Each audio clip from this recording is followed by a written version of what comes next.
asked my boyfriend about a one-sided open relationship, and he broke up with me. I'm 27 and my boyfriend is 41. We've been together 3 years, meeting when I started at his company. He was my supervisor, trained me my first 2 weeks. We hit it off immediately, so many common interests. Nothing happened initially, but after a month, I asked him for coffee. 6 months later, I moved in. That first year was incredible. Travel, restaurants, shows. He taught me about life, really listened, asked tough questions that changed my perspective. He taught me to stand up for myself. The more time together, the more I loved him. Then COVID hit. He's a workaholic. During lockdown, he worked 14 to 16-hour days. For 6 weeks straight, he worked 36 consecutive days. Come home, kiss me, work out, shower, sleep, repeat. I have to advocate for our team, he'd say. I was desperately lonely. When I told him, he tried, decorated our dining room like a Chinese restaurant, ordered takeout to simulate going out. Sweet, but I was still alone. An old college friend reached out on Facebook. We started texting. He gave me attention I craved, asked to meet for drinks. I said yes.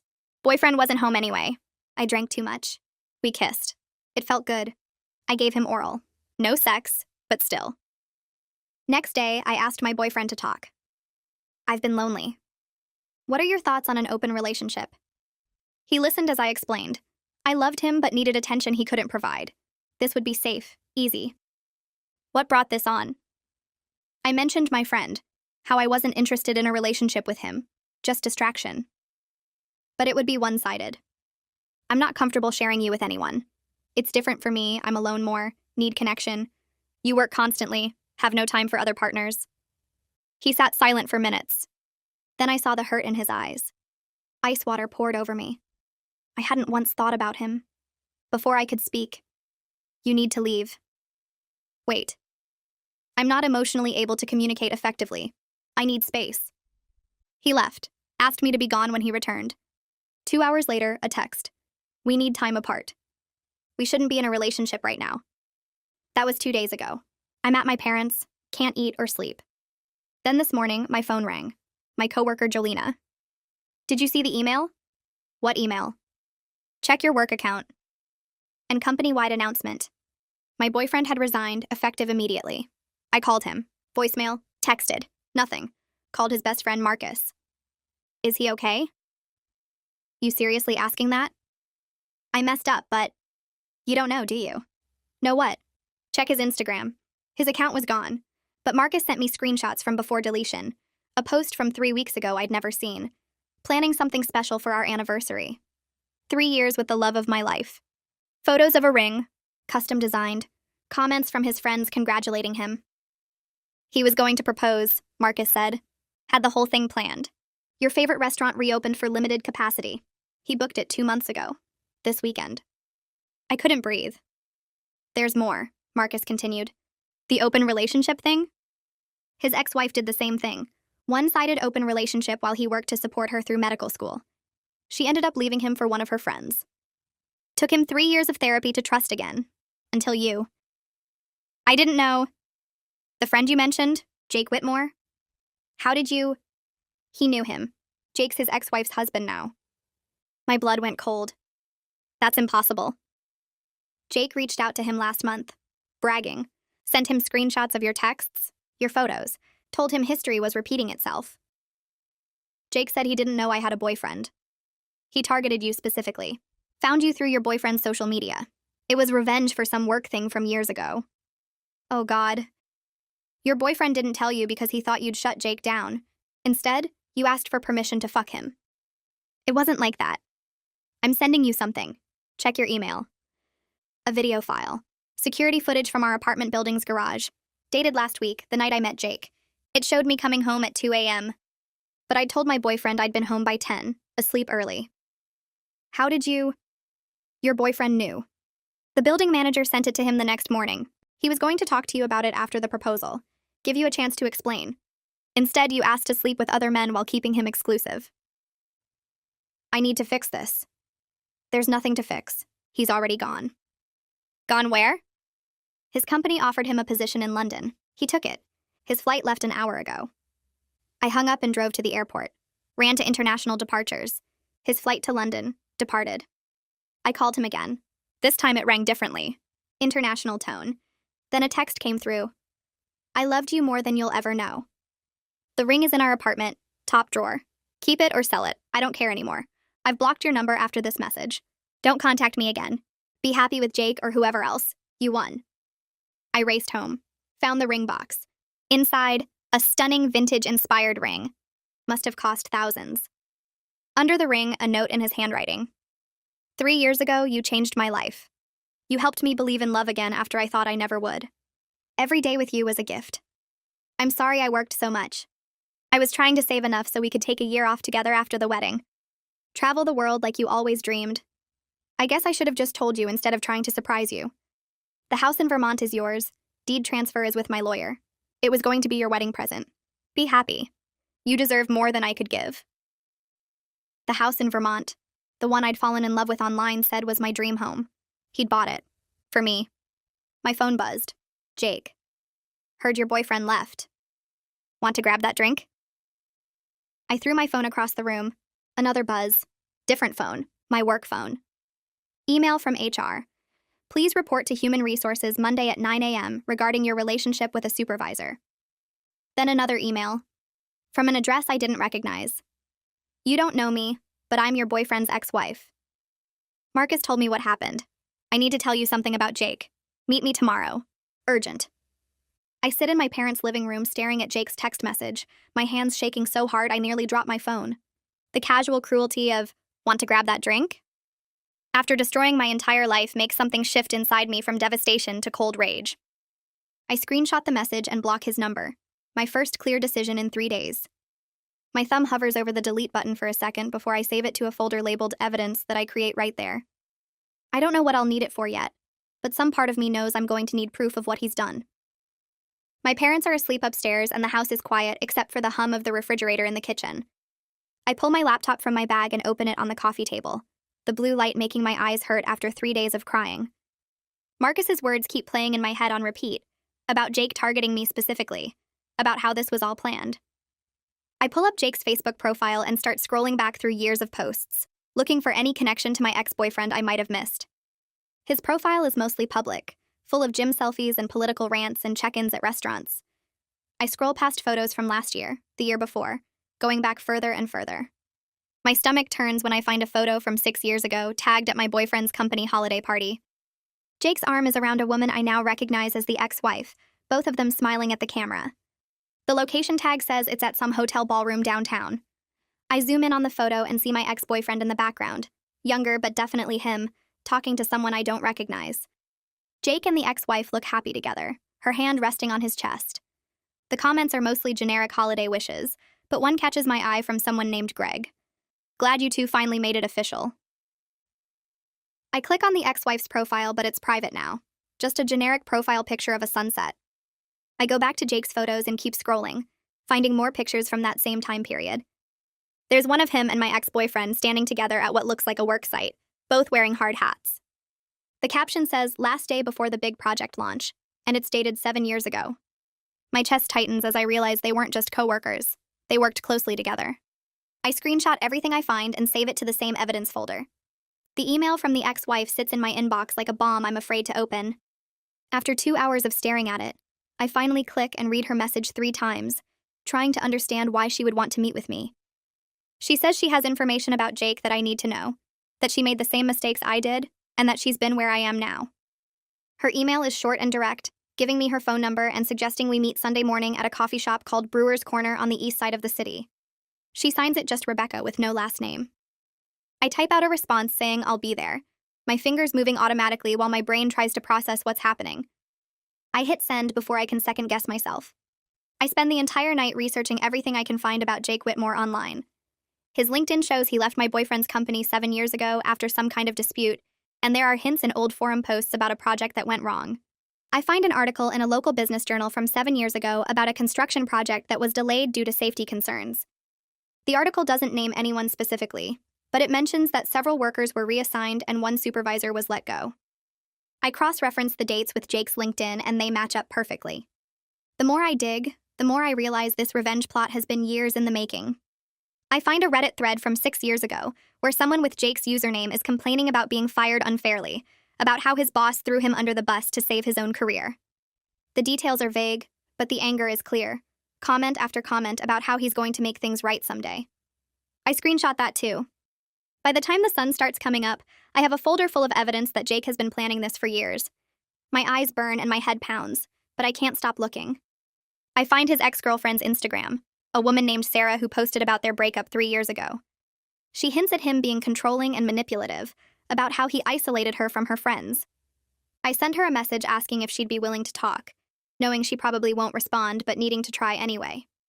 Sunday morning arrives and I still haven't slept, my eyes burning as I stare at my closet trying to figure out what to wear to an HR meeting that could end my career. My mom knocks softly and brings me coffee, not asking questions she knows I can't answer. The HR email said to report at 9 a.m. sharp, and I have exactly 4 hours to pull myself together enough to face professional consequences. I settle on black pants and a gray sweater, professional but not trying too hard. My reflection in the mirror looks terrible, dark circles under my eyes and my skin pale and blotchy from crying.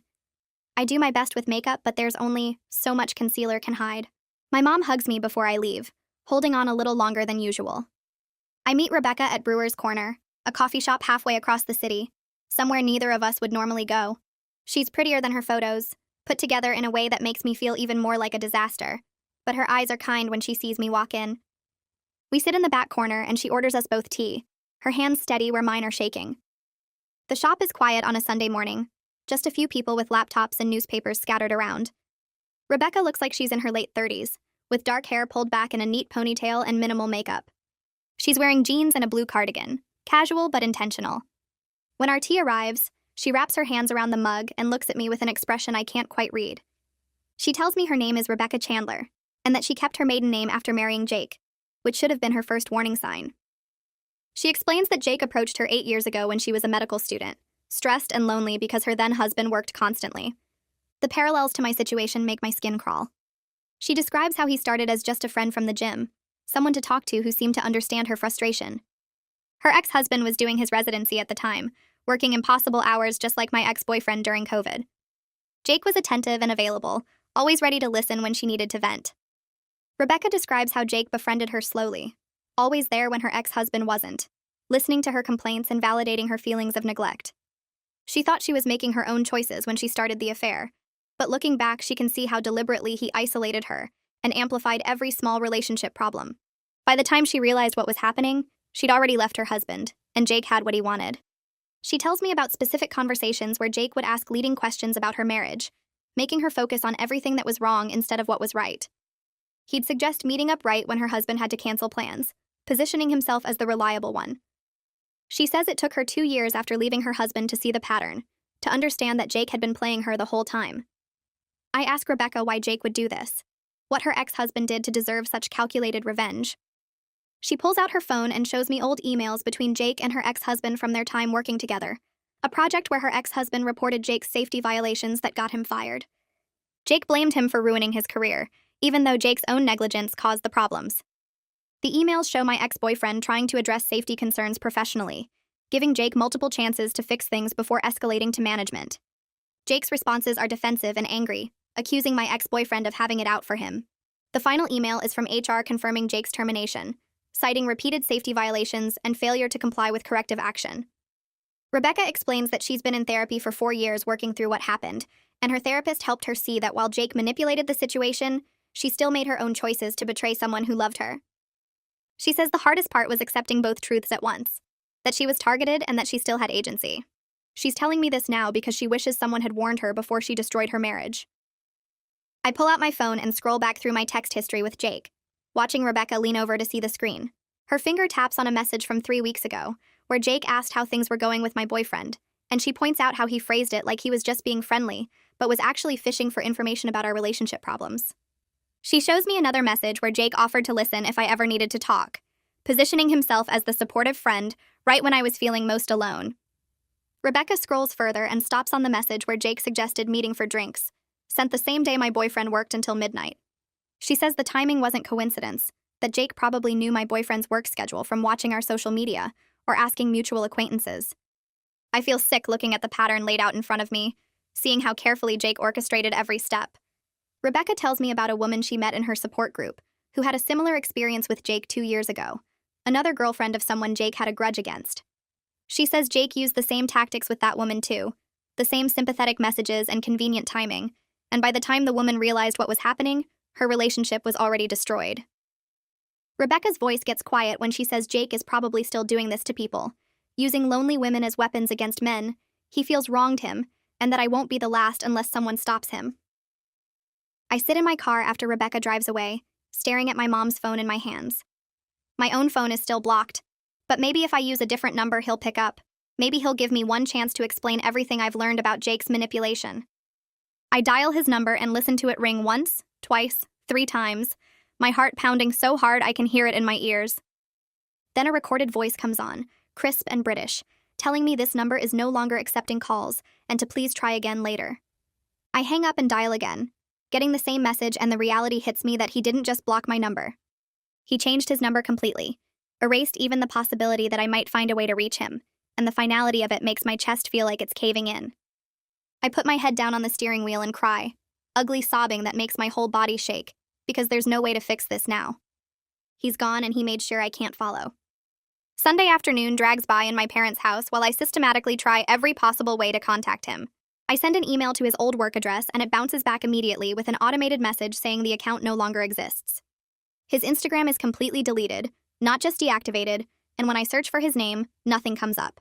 I check LinkedIn and find his profile still exists, but he's already updated his location to London and his job title to his new position, like he's already settled into his new life across an ocean.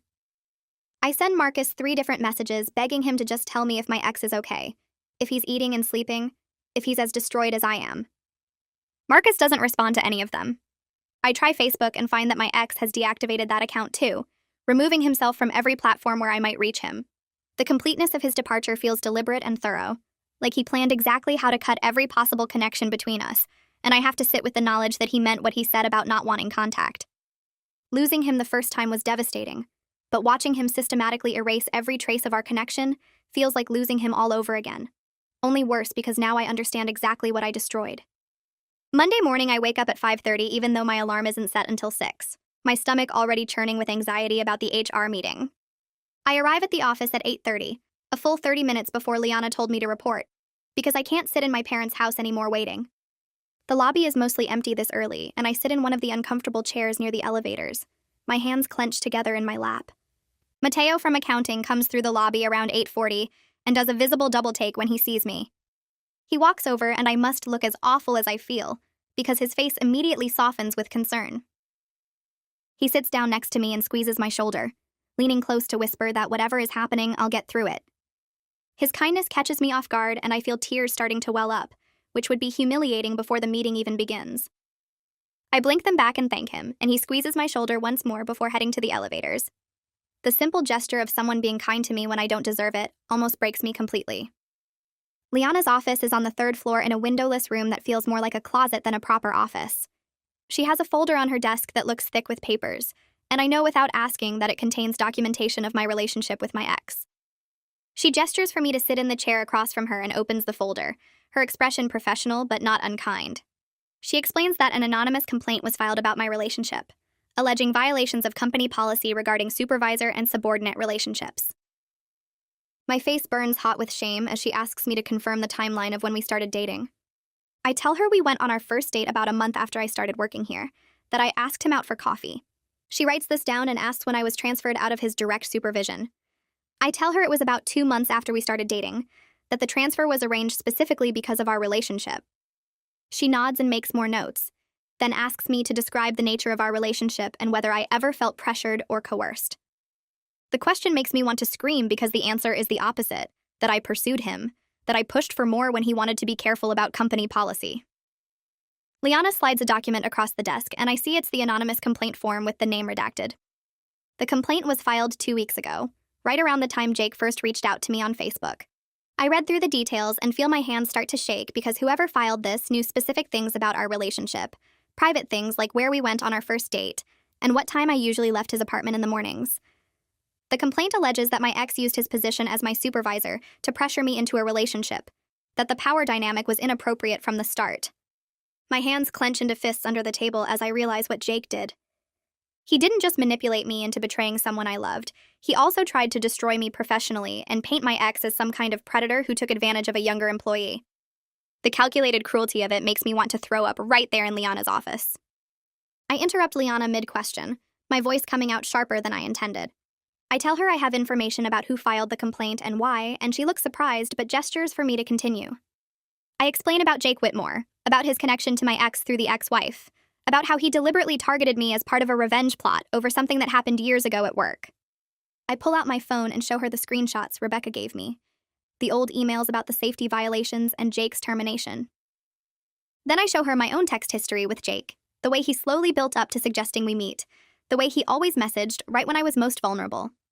Liana's expression shifts from professional skepticism to genuine concern as she reads through everything.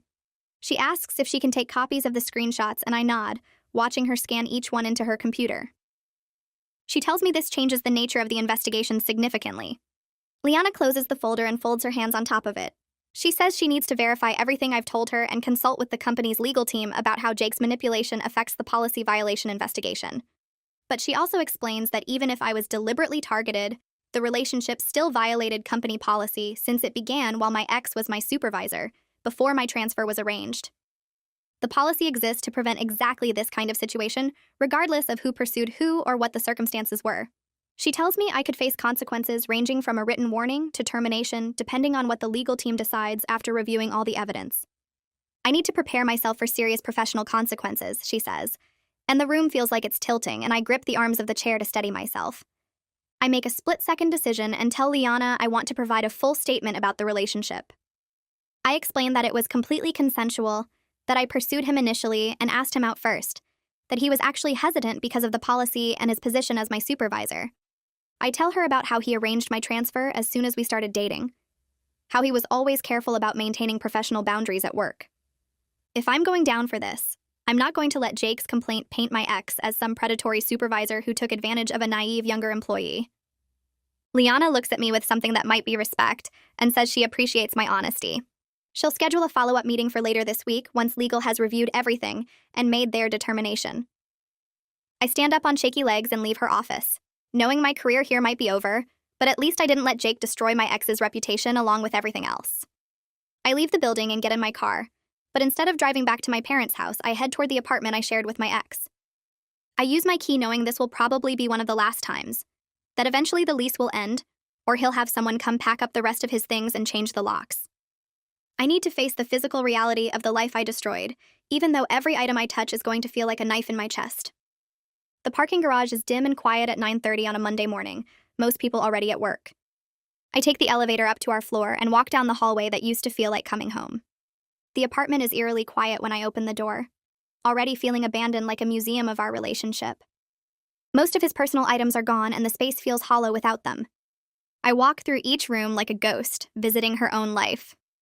The couch where we watched movies every Sunday still has the indent from where he always sat. The coffee table holds a water ring from my mug, but none from his because he always used a coaster. I open the kitchen cabinets and find them half empty, his favorite mugs gone, the fancy espresso machine he bought last year missing from the counter.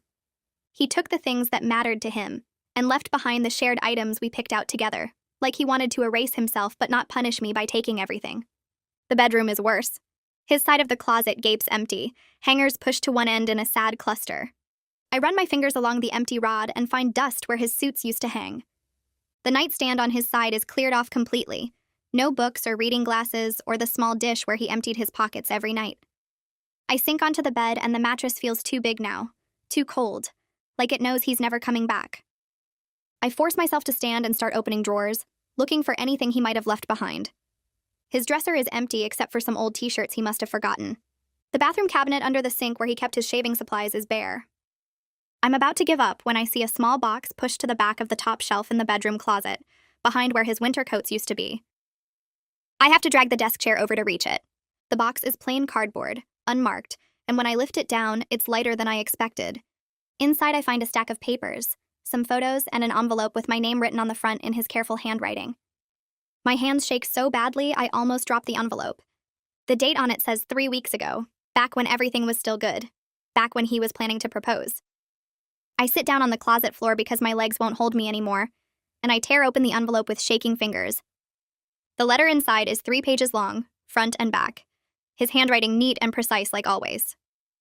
I start reading, and the first line punches the air from my lungs. He wrote that he loved me more than he'd ever loved anyone, that I brought light back into his life after years of darkness. He said he knew his work habits were hurting us, and he was sorry for all the nights he came home too tired to really be present. He explained that he'd been working so hard because he wanted to save enough money for us to take 6 months off together after the wedding. He'd already talked to his boss about a sabbatical, and they'd approved it, contingent on him finishing the current project. He wanted to travel with me to all the places I'd talked about visiting. Wanted to spend half a year just focusing on us without work stress or money worries.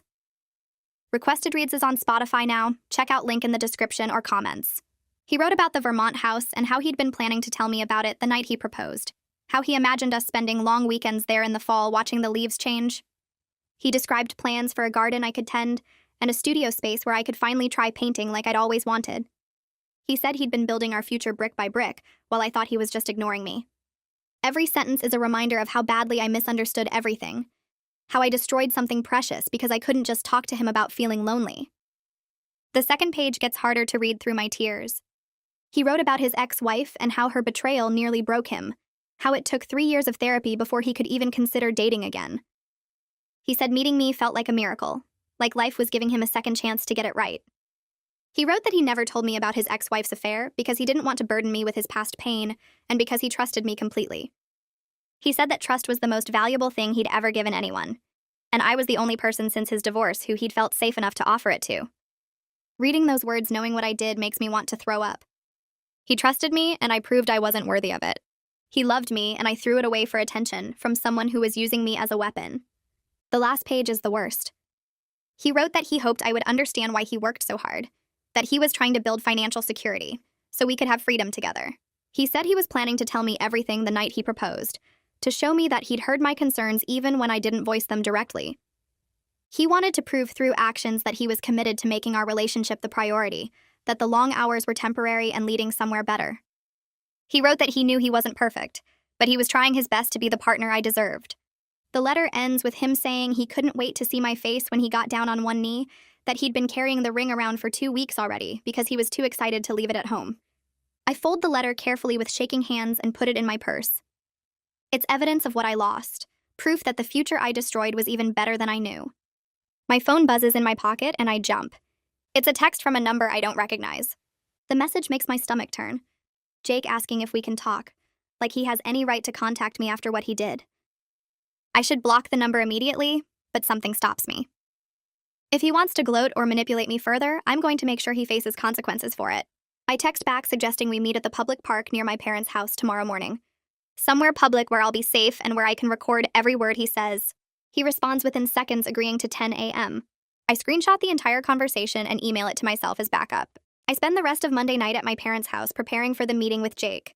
I charge my phone fully and test the voice recorder app 3 times to make sure it's working. I write out a list of questions I want to ask him and things I need him to admit on tape. My mom knocks on my door around 11 to ask if I'm okay, and I tell her I'm fine even though I'm not. She doesn't push, but I can see the worry in her eyes. I barely sleep that night, running through scenarios in my head about what Jake might say and how I'll respond. By the time my alarm goes off Tuesday morning, I feel sick with nerves and anger. I arrive at the park 15 minutes early and sit on a bench near the playground where there are other people around.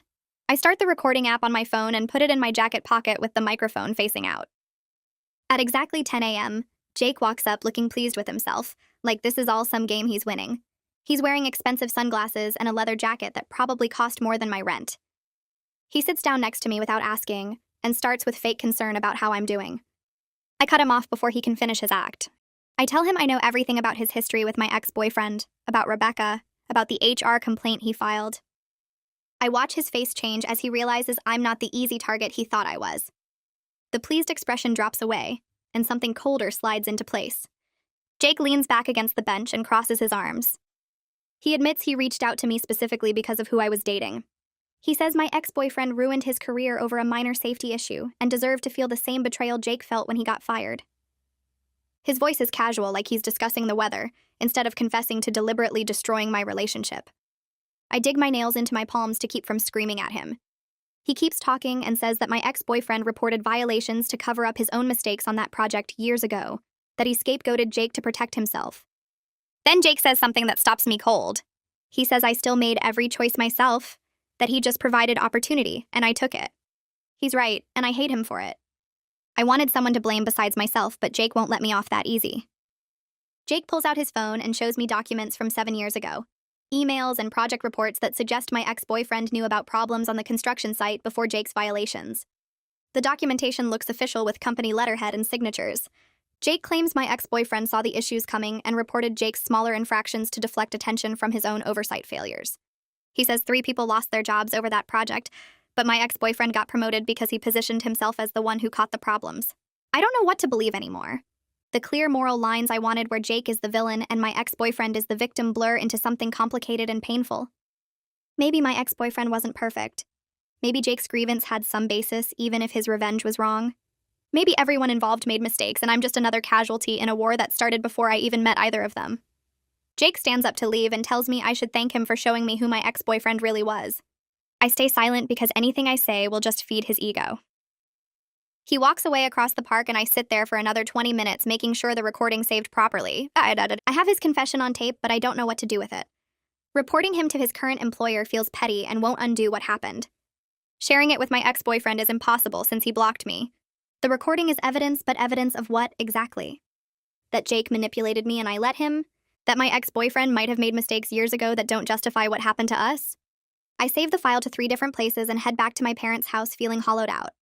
That evening, my phone rings and it's Rebecca. I answer, and she asks how I'm doing in that gentle way that makes me want to cry. I tell her about confronting Jake and what he said about my ex-husband. Rebecca listens without interrupting and then says she struggled with the same thing. She learned her ex-husband wasn't perfect and that Jake's grievance had some legitimate basis, even though his revenge was wrong. She reminds me that people can be flawed and still not deserve what Jake did to them. She says her ex-husband made mistakes at work years ago, but that didn't justify Jake targeting her to hurt him. She tells me my ex-boyfriend's past doesn't erase what he built with me or excuse my betrayal. Her words help a little, but they also make everything feel more complicated. I wanted simple answers about who was right and who was wrong, but real life doesn't work that way. After we hang up, I search online for therapists who specialize in relationship trauma and manipulation. Rebecca mentioned someone named Penelope Staley, who helped her work through everything after her divorce from Jake. I find her website and send an inquiry through the contact form, explaining my situation in vague terms. She responds within an hour with available appointment times. The first slot she has is Friday afternoon, 3 days away. I book it immediately, even though the cost makes me wince. I need professional help processing everything that happened because I clearly can't figure this out on my own. The next 3 days drag by in a fog at my parents' house. I can't eat more than a few bites at meals, and I'm sleeping maybe 3 hours a night. My mom tries to help by making my favorite foods and offering to watch movies with me, but nothing helps. My dad looks at me with disappointed concern that reminds me of being 16 and getting caught sneaking out. They don't know what to say, and I don't know how to explain the mess I've made. I spend hours lying in my childhood bedroom staring at the ceiling and replaying every moment with my ex-boyfriend, looking for signs I missed that things were falling apart, but there weren't signs because things weren't falling apart until I broke them myself. Friday morning arrives and I book my first therapy appointment with Penelope Staley for that afternoon. The 3 days between now and then feel impossible to fill, so I spend most of Thursday cleaning out my stuff from the apartment. I pack my clothes into garbage bags and load them into my car trip after trip until my childhood bedroom at my parents' house looks like a storage unit. Each item I touch reminds me of something we did together or somewhere we went. I find his old college sweatshirt that I used to wear around the apartment, and I hold it against my face, breathing in the faint smell of his cologne before stuffing it in a bag. My mom watches me carry load after load inside but doesn't ask questions. She just makes sandwiches I don't eat and refills my water glass when I forget to drink. Thursday afternoon, Liana emails me asking me to come in for the follow-up meeting at 2 o'clock. I shower for the first time in 2 days and put on work clothes that hang loose because I've barely eaten all week. My hands shake while I'm doing my makeup and I have to redo my eyeliner 3 times. The drive to the office feels surreal, like I'm watching myself from outside my body. I park in the garage where that security footage was taken, and I can picture myself stumbling in drunk at 2 in the morning, thinking I'd gotten away with something. The building manager must have sent that video to my ex-boyfriend the next day, and he spent weeks knowing I'd lied to him while planning to propose anyway. The thought makes me want to throw up right there in the parking garage. Liana's office looks the same as it did Monday, but somehow more official now that she has actual decisions to tell me. She gestures for me to sit, and I notice there's a much thicker folder on her desk this time. She opens it and pulls out several printed pages that look like email chains and investigation notes. Her expression is professional but not unkind as she starts explaining what the company decided. They investigated Jake's complaint thoroughly, and also looked into my counter evidence about his manipulation and the revenge plot against my ex-boyfriend. The legal team determined that while Jake's actions were concerning and potentially malicious, that doesn't change the fact that my relationship with my ex-boyfriend violated company policy about supervisor-subordinate relationships. I nod because I knew this was coming, but hearing it out loud still feels like a punch to the stomach. Liana continues talking, and I focus on her words instead of the panic rising in my chest. The relationship became consensual after the initial training period, and I was transferred out of his direct supervision relatively quickly, which works in my favor. Because of those factors, and because my ex-boyfriend is no longer with the company, they've decided to issue a formal written warning instead of termination. I let out a breath I didn't know I was holding. The warning will stay in my personnel file for 2 years, and any future policy violations will result in immediate termination without exception. She slides a document across the desk for me to sign, acknowledging that I understand the terms. My hand shakes as I pick up the pen, but I sign it anyway because fair is fair, and I did violate policy even if I didn't mean to hurt anyone. Then Liana tells me about the transfer. I'm being moved to a different department effective immediately starting next Monday. The new position is in operations instead of my current role, and it comes with a small pay cut because it's technically a lateral move to a different job classification. I'll be working with a completely different team and reporting to a new supervisor who's been briefed on the situation in general terms without specific details. The humiliation of knowing people will talk about why I got transferred makes my face burn hot. Liana must see my expression because she adds that the company takes employee privacy seriously, and only essential personnel know the details of what happened. Most people will just think I wanted a change, or that there was a departmental reorganization. I thank her even though we both know people will gossip regardless of what the official story is. Before I leave, Liana mentions that the company is also investigating Jake for filing what appears to be a malicious complaint. She pulls out another document showing that they contacted his current employer about his harassment of me and his attempt to damage my career through false or exaggerated claims. I feel a small spark of satisfaction hearing that he's facing some consequences. But then Liana warns me not to expect too much because Jake doesn't work here anymore, and the company's ability to punish him is limited. The most they can do is ban him from company property and flag his file if he ever tries to apply here again. His current employer might take action, but that's out of their control. She suggests I might want to consider getting a restraining order if Jake continues trying to contact me, and she hands me a business card for the company's legal resources department. I take the card and thank her again before leaving her office. At least I still have a job, even if my reputation at this company is probably damaged forever. I drive straight from the office to Penelope's practice, which is in a small professional building near the downtown area. Her waiting room has comfortable chairs and peaceful artwork on the walls, but I'm too nervous to appreciate any of it. I fill out intake paperwork asking about my medical history and current symptoms. Depression, anxiety, insomnia, loss of appetite, difficulty concentrating. I check almost every box. A door opens, and a woman in her 50s with kind eyes and graying hair calls my name. I follow her into her office, which has a couch and 2 armchairs arranged around a small table. She gestures for me to sit wherever I'm comfortable, and I choose the couch because it feels less formal than the chairs. Penelope introduces herself and explains how therapy works, confidentiality rules, and what I can expect from our sessions. Then she asks me to tell her what brought me here today. I open my mouth to start explaining and immediately start crying. She hands me a tissue box and waits patiently while I try to pull myself together. I start from the beginning with how I met my ex-boyfriend and our 3-year relationship, and how lonely I felt during COVID. The words pour out in a jumbled mess, and I have to stop twice more to cry when I get to the part about asking for an open relationship and learning about the proposal. Penelope listens without interrupting, and her face stays neutral without judgment, but also without letting me off the hook. When I get to the part about Jake, she asks specific questions about how he approached me and what he said. I show her some of the text messages I saved before blocking him, and she reads them carefully. She points out patterns in his messages that I didn't notice before, the way he asked leading questions and offered sympathy at exactly the right moments. But then she says something that stops me cold. She tells me that while Jake clearly manipulated the situation, I still made my own choices within that manipulation. I had agency even if I didn't see all the factors influencing my decisions. We're going to work on understanding both things at once, the manipulation I experienced and the choices I made. It's not about blame, she says. It's about understanding so I can make different choices in the future. The session lasts 50 minutes, and by the end, I'm exhausted, but also somehow lighter. Penelope gives me some homework to think about my relationship patterns and what I was really seeking when I responded to Jake's attention. She asked me to notice over the next week when I'm looking for validation from external sources versus finding it internally. We schedule another appointment for the following week, and I leave her office feeling like maybe I can survive this after all. The weekend drags by in a blur of sleeping too much and staring at my phone hoping for messages that won't come. My ex-boyfriend's number is still blocked and his social media is still deleted. I check Marcus's Instagram to see if there are any clues about how my ex is doing, but Marcus hasn't posted anything since before everything happened. Sunday night, I can't sleep thinking about starting my new job assignment tomorrow and facing coworkers who probably heard rumors about why I got transferred. 2 weeks pass in a strange new routine. I go to my new job in operations where everyone is polite but distant. Mateo Hampton works in my new department, and on my first day, he takes me to lunch at the sandwich place across the street. We sit at a corner table, and he asks if I'm okay without pushing for details he knows I can't share. I tell him I'm working on it, and he nods like, that's a good enough answer.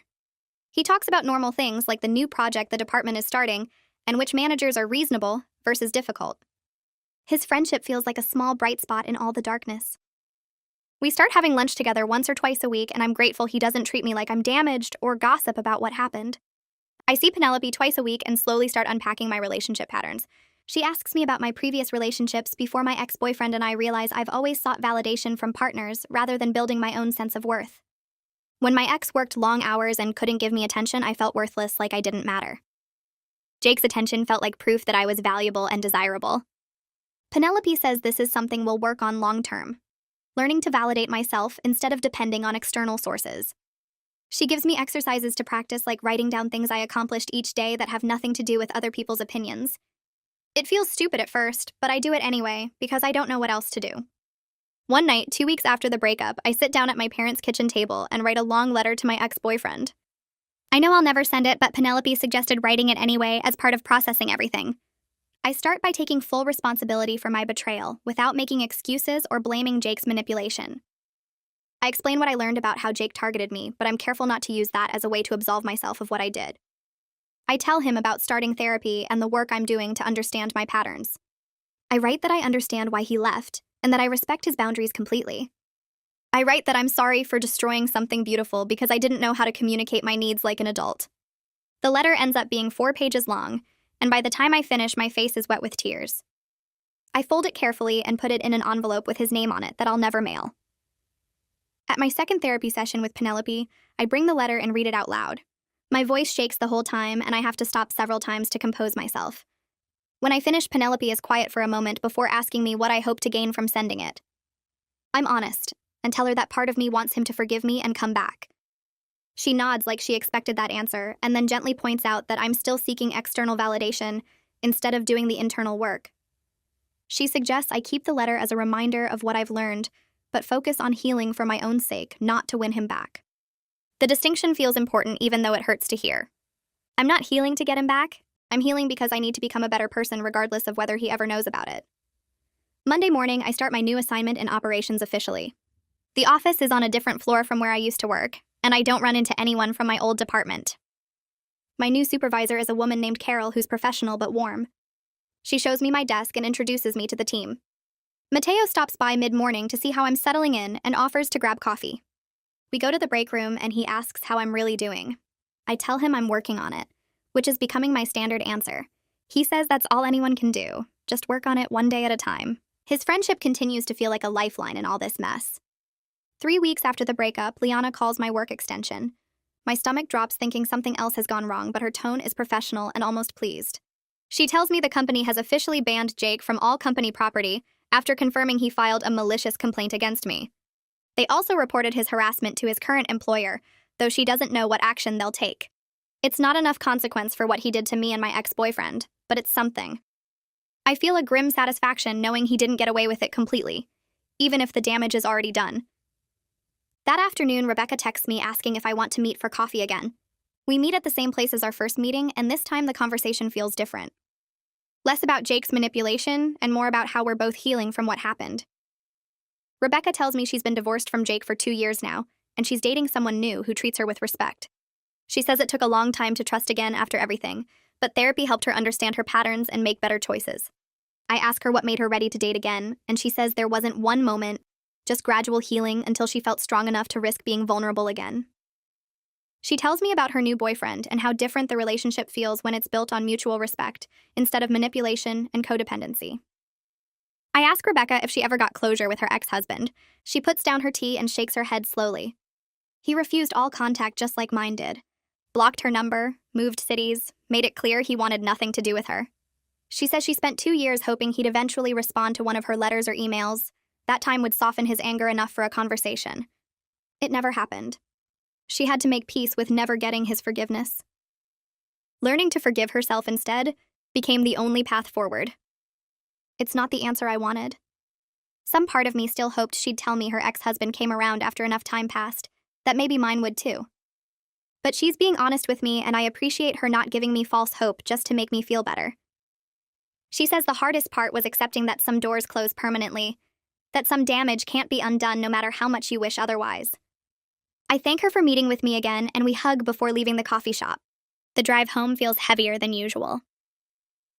A month after the breakup, my mom brings me a certified letter that arrived at their house. The return address shows a law firm downtown. My hands shake as I sign for it. Inside is a thick stack of paperwork regarding the Vermont house. For one stupid second, my heart stops, and I think maybe he wants to talk, that this is him reaching out through his lawyer. But it's just legal documents transferring the deed to my name. A note from the lawyer explains my ex-boyfriend wants to finalize all property matters. There's no personal message from him, just business. Cold, formal, impersonal. The lawyer's note says I need to sign the enclosed forms and return them within 30 days to complete the transfer. That's it. No mention of him at all, just instructions about notarizing signatures and filing procedures. The impersonal nature of it hurts almost as much as the initial breakup. He's treating me like a stranger he needs to settle accounts with, not someone he loved for 3 years. I set the papers on my desk and stare at them for an hour before I can bring myself to actually read through the legal language. I bring the Vermont house paperwork to my next therapy session with Penelope. She asks me what I want to do with it. The house is worth at least $400,000, according to the property assessment included in the documents. A gift I don't deserve and didn't earn. I tell her I feel guilty accepting it, like I'm profiting from my betrayal. Taking something this valuable after what I did feels wrong. But I also don't know if refusing it would just be performative guilt, rather than genuine healing. Would sending the papers back unsigned actually help me grow as a person, or would it just be a dramatic gesture? Penelope asks me what I think my ex-boyfriend wants. I admit I have no idea anymore. She suggests that maybe he wants to close this chapter completely, to remove every connection between us so he can move forward. The house was meant for a future we're not having. Keeping it ties him to me in a way he clearly doesn't want. She asks me to think about what would actually serve my healing, not what would make me feel less guilty in the moment. Over the next few sessions, Penelope helps me understand that my ex-boyfriend giving me the house isn't about me deserving it. It's about him closing that chapter of his life completely. He bought it for someone he thought I was, for a future he was planning. That future doesn't exist anymore. Keeping it or selling it won't change what happened between us. She helps me see that I need to make the choice based on what will actually help me move forward, not based on guilt or shame. After several sessions of discussion, I decide to sell the house. I can't live there knowing what it represents. The money will go toward paying for therapy long-term, paying back my parents for supporting me these past weeks, and starting to build a life that's genuinely mine. Not the life he was trying to give me. Not the life I thought I wanted when I was with him. Something new that comes from understanding who I actually am. I sign the deed transfer papers and mail them back to the lawyer. Then I contact a real estate agent in Vermont about listing the property. 6 weeks after the breakup, I'm settling into a new routine. Therapy twice a week with Penelope, where we dig into my patterns around seeking validation and making decisions from loneliness rather than genuine desire. My new job in operations keeps me busy, and Mateo has become a good friend who takes me to lunch twice a week without asking uncomfortable questions. Regular coffee meetings with Rebecca, who's become an unexpected friend, someone who understands what I'm going through in a way nobody else can.